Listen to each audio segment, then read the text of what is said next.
Here now we are going to take a look around at the living conditions and quarters of these young, brave, triumphant soldiers here who have been fighting this vigorous war. Let us first take a look at operations, for that is where the games begin. We talk now to Soldier Gandhi, who runs this operations here, and see his words of wisdom and how he reacts to this vital time here in the desert. Ashley, tell us, what is it like? Go away.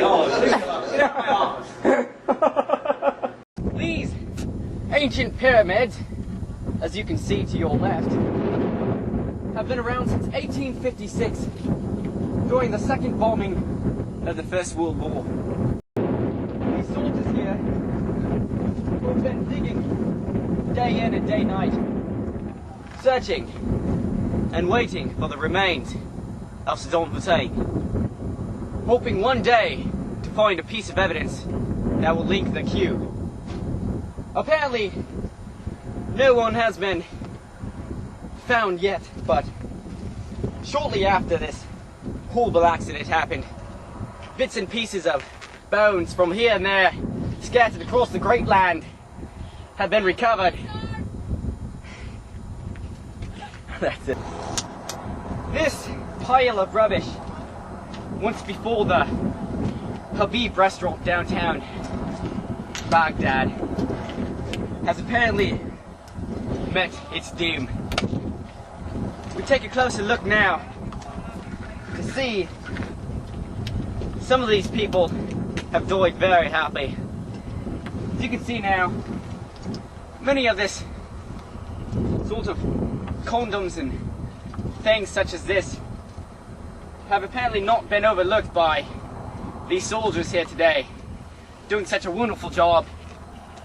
We take a look at the hard and dedicated work that they do, making sure that no rock is overturned, no scrap metal is overlooked.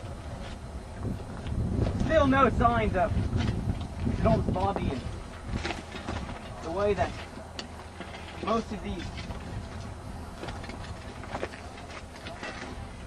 Oh, see here. Fossilized crystallization of what apparently was part of a monkey brain. Maybe this was a zoo. Maybe this was a restaurant. Who really knows? As you can see, here's one of the wallets of one of the dead personnel. Actually, on the site of the crime. That's the dead personnel. Oh. This is one of our main archaeologists, Clyde. He's been digging for over 4 months now, searching for some types of remains. Can you tell us what you've been finding here? I found some hair. Trying to get a main idea of what happened here that day. The 14th of April, the fatal day of this tragic incident. A lot of these people have been struck by a hardship, not knowing how to feel or where to turn to next. Hopeless in their search. The morale is down, the day is hot, and the findings are short. But still we search. Still the day moves on. And tomorrow will be another. And I just want to say one more time that most armies don't know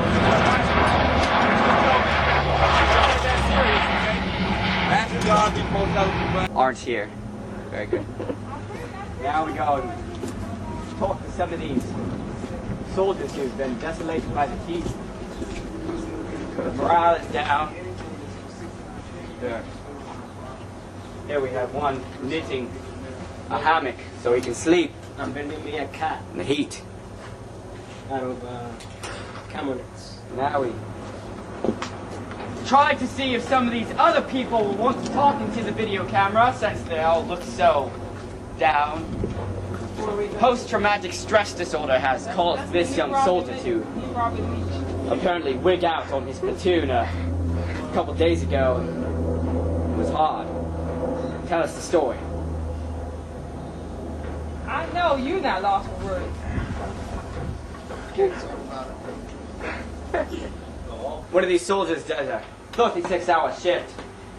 Only has one meal during that time, and we take a look now to see as he rests for his. This soldier is on guard right now, but as you can see, the guarding is not there. How you doing? So what do you have to say to explain your time here in Iraq? Yes. Anything? Disoriented Go from the back heat. to sleep, sweetie. Disoriented from the heat. As you can see, hard to get a bite on reality here, for no one wants to talk. All right. Let's go now to the front gate for our final session with two of the gate guards, Stout and Gomez, and we'll talk to them and close up there. Many of these soldiers here today have been pulling guard for a couple nights in a row now. We've yet to talk to any of them who've actually experienced the true sting of battle. But in many ways, these soldiers are dedicated in their job. Drive-bys, bombings, car accidents. Many of these things don't affect the morale of the soldiers. So here we go, and we talk to a couple now that have spoken in many occasions before, but have not yet really given us the heartfelt description of what it's like here on the gate guard. No? It's Now okay. your purpose. I'm here to talk to you about how you feel about pulling duty on this fine Iraqi afternoon. Tell us what it's like here on gate guard. Beautiful. Uh-huh. What else can you expect with this? All this gear, all this hot weather. It's beautiful. Have you ran into any problems here? Any incidents that would indicate hostile acts towards the U.S. or UN government? Yes, we have. As a matter of fact, a bunch of flies going around here. It's crazy. Don't forget It's- about the it's- mosquitoes and the bats. Mosquito, as you can see, mosquitoes everywhere. My partner here, he had before something to eliminate him, but just somebody took it upon themselves and took it. I'm already up to 35 confirmed kills, It's 35. That was 36, man. 36 confirmed kills. What's your name, soldier? Taking out more flies than Tell any us. other soldier has, possibly Tell us your name. Stout, David Stout. David Stout. Yeah. Now, I'm can you come over here for a minute? I want to do an example real quick with David Stout here, who says hello to his mother. Pretend, just for a minute, pretend that this is an Iraqi soldier, and you have only your bayonet to defend yourself. Tell me, what would you do, and how would you attack this Iraqi soldier here? Just take it up to the throat. This is Vince Rice, Would you like some water? Gomez, and Stout, reporting to you live. As you can see, that's our refrigerator water. That's right. Reporting to you live from Iraq. What's up, man? You got a flight. There you go. Out.